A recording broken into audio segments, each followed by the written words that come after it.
Bienvenue, chercheurs sur le chemin du dessein divin.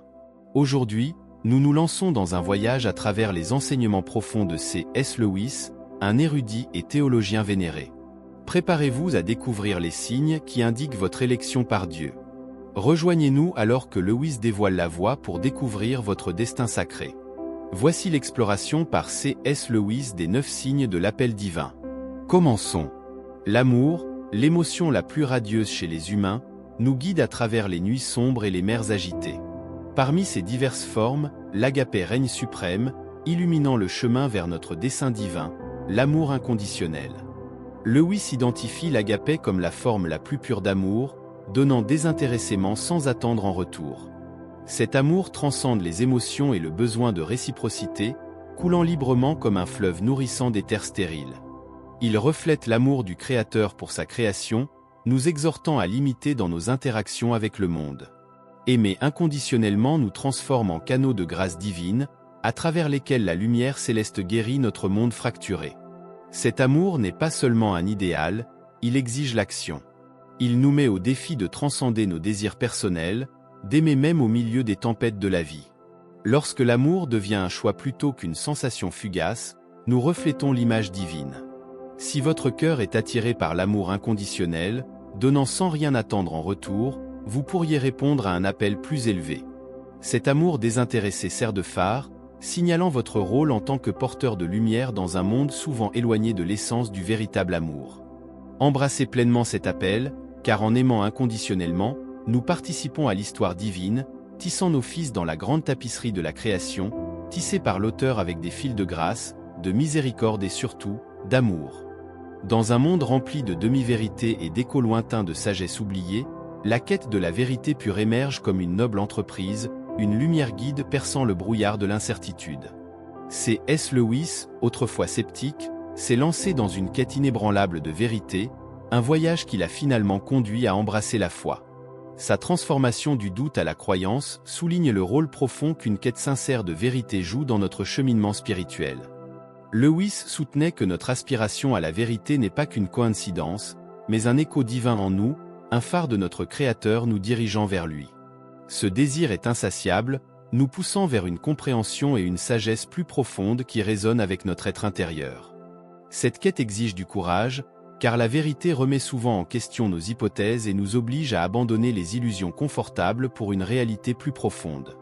Elle transcende la simple curiosité intellectuelle, nous éveillant spirituellement et nous exhortant à aligner nos vies sur les vérités intemporelles qui gouvernent le cosmos.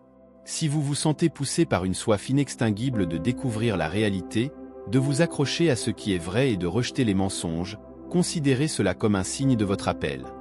Vous êtes peut-être destiné à être un chercheur, un gardien de la vérité dans une ère où la vérité est souvent obscurcie par des perspectives subjectives.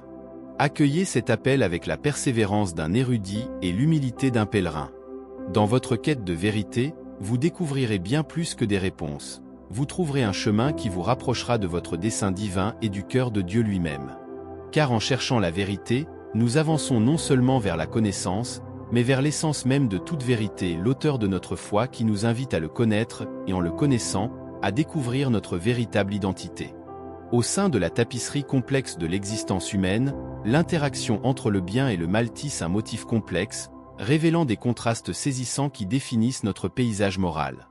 C.S. Lewis, avec sa compréhension aiguë de la nature humaine, a mis en lumière la présence indéniable de la loi morale, une conscience profonde du bien et du mal qui transcende les préjugés culturels et personnels. Lewis soutenait que notre boussole morale n'est pas une invention sociétale, mais une marque divine, un guide inhérent instillé par le Créateur en notre être même. Ses écrits, comme ceux trouvés dans Mere Christianity, éclairent cette boussole morale intérieure qui nous dirige vers la bonté et nous éloigne du mal. Ce sens moral inné nous parle dans les moments de décision, nous exhortant à poursuivre la justice, à montrer de la miséricorde et à marcher humblement. Lorsque vous ressentez le poids de la responsabilité morale, poussé à confronter l'injustice et à plaider pour les opprimés, cela signale un appel plus profond. Cette conscience exige une action, nous inspirant à devenir des agents de changement et à incarner les principes du royaume des cieux dans un monde assombri par les ténèbres. Cela nous invite à faire briller la lumière au milieu des ténèbres, à défendre la vérité et la justice dans un monde qui souvent glorifie l'opposé. Si vous vous sentez troublé par l'injustice, aspirant à la droiture, considérez cela comme un appel divin. Peut-être êtes-vous destiné à défendre ce qui est bon, à lutter pour la vérité dans la bataille continue entre la lumière et l'ombre. Cette sensibilité au tissu moral de l'existence n'est pas un fardeau mais un don, une invitation du divin à aligner nos vies avec des normes éternelles de bonté et de justice. Embrassez cet appel avec courage, sachant que le chemin de la droiture est semé d'embûches. Pourtant, en poursuivant la bonté et en s'opposant au mal, nous découvrons notre véritable nature et remplissons notre rôle dans le récit divin en cours, faisant écho au cœur de Dieu dans un monde désespérément besoin de sa lumière. Dans le domaine des facultés humaines, l'imagination sert de pont céleste reliant le visible à l'invisible, le temporel à l'éternel. C.S. Lewis, renommé pour son talent de conteur et ses profondes enquêtes intellectuelles, estimait l'imagination non pas comme une simple fantaisie mais comme un outil vital pour appréhender les vérités spirituelles. À travers le portail de l'imagination, Lewis s'aventurait à Narnia et invitait les lecteurs à voir au-delà du monde matériel vers des royaumes de signification plus profonde. Son adhésion aux mythes et aux récits provenait de la croyance qu'ils ne sont pas des évasions de la réalité mais des lentilles révélant des vérités profondes. L'imagination nous permet d'envisager le royaume céleste, de comprendre des vertus comme le courage, le sacrifice et la rédemption de manière tangible que les idées abstraites ne peuvent transmettre. Lorsqu'une histoire vous émeut, qu'une mélodie éveille votre âme, ou qu'une peinture captive votre imagination, cela résonne au-delà du plaisir esthétique, cela vous connecte aux échos d'un plus grand récit.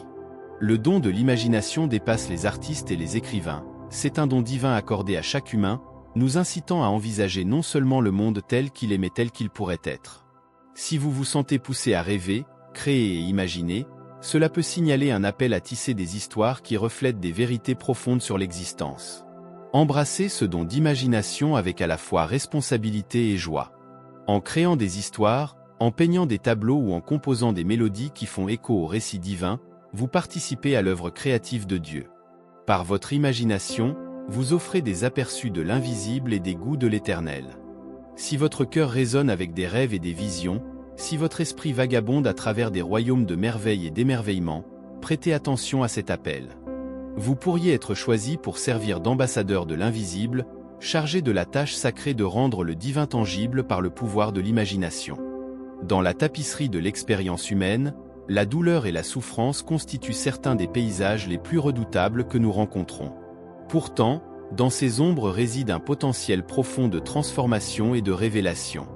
C.S. Lewis, à travers ses rencontres personnelles avec le chagrin et la perte, exprimées de manière vivante dans A Grief Observed, en est venu à percevoir la douleur non pas seulement comme une malchance mais comme un mégaphone utilisé par Dieu pour réveiller un monde complaisant.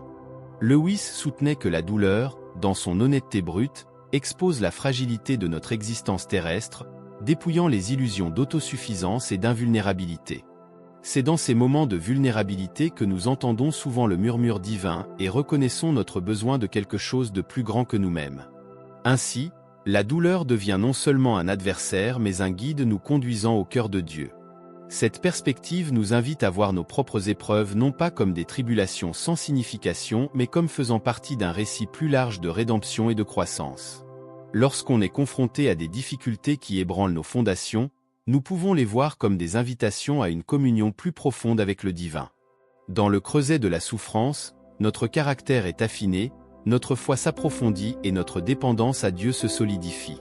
Embrasser ce chemin non pas comme une résignation passive mais comme un engagement actif avec un Dieu qui est souverain et intimement présent dans notre douleur. Pour ceux appelés à traverser la vallée des ombres, il y a la promesse d'une compagnie divine et d'une émergence éventuelle vers une plus grande force, compassion et compréhension.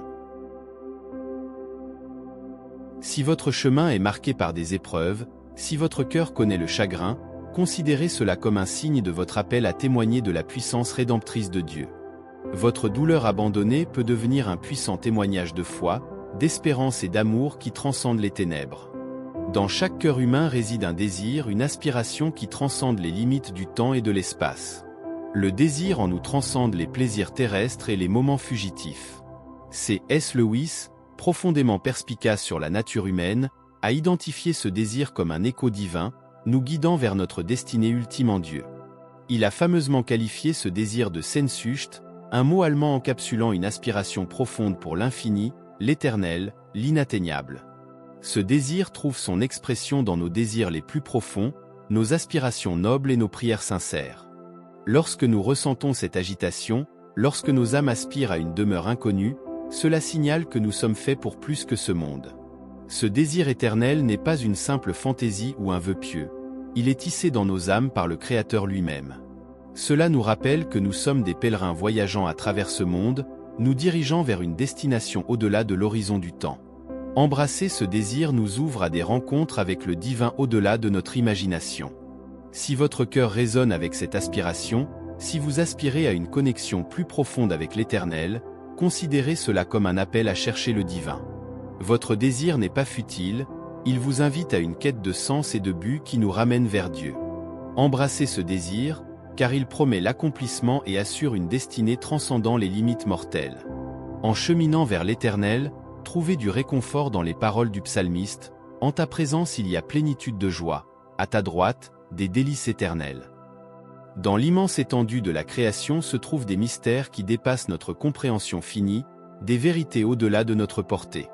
C.S. Lewis, reconnaissant humblement ces mystères de l'existence, comprenait que des aspects de Dieu et de ses voies dépassent notre compréhension. Il embrassait ces mystères avec émerveillement et respect, les voyant non pas comme des obstacles à la foi mais comme des chemins vers une intimité plus profonde avec le divin. Dans le mystère de la présence, de la providence et de l'amour de Dieu, nous rencontrons les profondeurs de son être. Se tenir en admiration devant les mystères de l'univers, reconnaître nos limitations, nous ouvre à une expérience plus profonde de Dieu. Embrasser le mystère ne signifie pas céder à l'ignorance mais reconnaître les limites de la connaissance humaine. Cela signifie s'aventurer dans l'inconnu, explorer les territoires inexplorés de la foi avec courage et humilité. En embrassant le mystère, nous invitons Dieu à se révéler de manière qui dépasse la compréhension, nous conduisant plus profondément dans sa vérité et son amour. Si vous êtes attiré par les mystères de la foi, captivé par l'inconnu et l'insondable, considérez cela comme un appel à un pèlerinage à travers les mystères divins. Votre quête de compréhension n'est pas sans but, c'est une invitation sacrée à plonger dans les profondeurs de la présence de Dieu, à explorer les mystères de son royaume et à rencontrer la majesté inspirante de son être. Abordez ce voyage avec foi et confiance, sachant que dans le mystère de la présence de Dieu, vous découvrirez l'accomplissement de vos désirs les plus profonds et la révélation de son amour infini. Dans un monde souvent caractérisé par la division et la discorde, l'amour émerge comme un phare d'espoir, une force qui transcende les barrières et transforme les vies. C.S. Lewis, renommé pour ses profondes réflexions sur l'amour, comprenait que le véritable amour est plus qu'un sentiment. C'est un engagement courageux, une volonté de se sacrifier, d'endurer et de se donner pour le bien des autres. Les réflexions de Lewis sur l'amour, telles qu'exprimées dans des œuvres comme Les Quatre Amours, révèlent que l'amour n'est pas toujours facile. Il demande du courage, le courage de pardonner, d'empathiser et de confronter l'injustice. Cet amour courageux reflète le cœur de Dieu lui-même, qui a démontré son amour pour le monde en donnant son Fils unique. Lorsque nous incarnons l'amour courageux dans nos vies, en tendant la main aux marginalisés, en défendant les opprimés, en offrant la grâce à ceux qui ne la méritent pas, nous incarnons notre vocation en tant que disciples du Christ. Cet amour actif et transformateur guérit les blessures, répare les cassures et réconcilie les cœurs éloignés. Par conséquent, si la compassion vous touche, si la souffrance des autres vous pousse à agir, voyez cela comme un signe de votre appel à être un instrument d'amour courageux dans un monde désespéré de guérison. Votre volonté d'aimer de manière sacrificielle et d'offrir la grâce généreusement témoigne de la puissance transformative de Dieu à travers vous. Embrassez cet appel avec audace et humilité, sachant que dans l'expression courageuse de l'amour, vous participez à l'œuvre rédemptrice de Dieu. En avançant dans l'amour, soyez renforcés par l'assurance que vous n'êtes pas seul, le Dieu de l'amour vous précède, vous permettant d'être un phare d'espoir et de guérison dans un monde en quête d'amour. Au milieu des incertitudes de la vie, une vérité réconfortante ancre l'âme, la foi en la providence divine, en faisant confiance à la main directrice de Dieu même au milieu du chaos et de la confusion. C.S. Lewis, avec une confiance inébranlable dans le soin providentiel de Dieu, a exploré ce thème dans ses écrits, notamment dans The Problem of Pain et The Screwtape Letters, révélant les workings mystérieux de la providence divine dans la tapisserie de l'existence humaine. Lewis nous rappelle que même dans nos heures les plus sombres, Dieu est actif, tissant joie et tristesse, triomphe et tragédie dans une tapisserie de rédemption et de grâce. Faire confiance à la providence divine nécessite un saut de foi, une volonté de renoncer au contrôle, d'abandonner nos plans et ambitions à celui qui tient l'univers dans ses mains. C'est une reconnaissance que les voies de Dieu surpassent notre compréhension, ses pensées sont plus élevées que les nôtres. Pourtant, dans cet abandon, se trouve la véritable liberté, la liberté de l'anxiété, de la peur et du fardeau de l'autosuffisance. Lorsque nous plaçons notre confiance dans la providence de Dieu, nous sommes libérés de l'emprise des circonstances, assurés que même au milieu de l'incertitude, nous sommes solidement tenus dans sa main. Cette confiance n'est pas aveugle, c'est un choix délibéré de croire en la bonté et en la fidélité de Dieu, surtout quand le monde autour de nous semble chaotique. Par conséquent, si vous vous trouvez aux prises avec le doute ou accablé par les soucis de la vie, voyez cela comme un appel à faire confiance à la providence divine. Votre décision de renoncer au contrôle et de confier votre vie aux soins de Dieu témoigne du pouvoir soutenant de la foi en toute saison de la vie. Embrassez cette confiance avec humilité et gratitude, comprenant qu'en alignant votre vie sur les desseins éternels de Dieu, vous trouvez refuge dans son amour infaillible. Alors que vous avancez dans la foi, réconfortez-vous en sachant que Dieu est toujours avec vous, vous guidant, vous protégeant et vous conduisant dans sa volonté parfaite. En conclusion, en réfléchissant aux profondes intuitions de C.S. Lewis et aux vérités intemporelles de la foi chrétienne, nous nous rappelons notre appel à embrasser notre identité en tant qu'instrument de l'amour et du dessein de Dieu. À travers la sagesse de Lewis, nous avons exploré 9 signes qui illuminent notre chemin et nous guident vers une compréhension plus profonde de notre vocation divine. Du pouvoir de l'imagination au courage de l'amour, en passant par l'acceptation des mystères de la foi et la confiance en la providence divine, chaque signe nous incite à plonger plus profondément dans le cœur de Dieu, découvrant la plénitude de notre but en tant qu'enfants bien-aimés du Très-Haut. Alors que nous répondons à l'appel à être des instruments de la grâce et de la lumière de Dieu dans le monde, marchons dans l'humilité et la foi, sachant que nous ne sommes jamais seuls sur ce chemin. Que l'exemple de C.S. Lewis, dont la vie et les écrits continuent d'inspirer des générations avec une sagesse profonde et une foi inébranlable, nous fortifie. Alors que nous naviguons à travers les défis et les incertitudes de la vie, tenons fermement à la promesse que nous sommes choisis, appelés à remplir un mandat sacré au-delà du temps et de l'espace. En fin de compte, accomplir notre vocation ne dépend pas de notre propre force ou sagesse, mais de la grâce et de la puissance de celui qui nous a appelés depuis le commencement. Avançons donc avec courage et conviction, en faisant confiance à la bonté et à la fidélité de notre Père Céleste, confiant qu'il est fidèle et accomplira ses desseins à travers nous. Que les paroles de C.S. Lewis résonnent dans nos cœurs, nous guidant plus près du cœur de Dieu.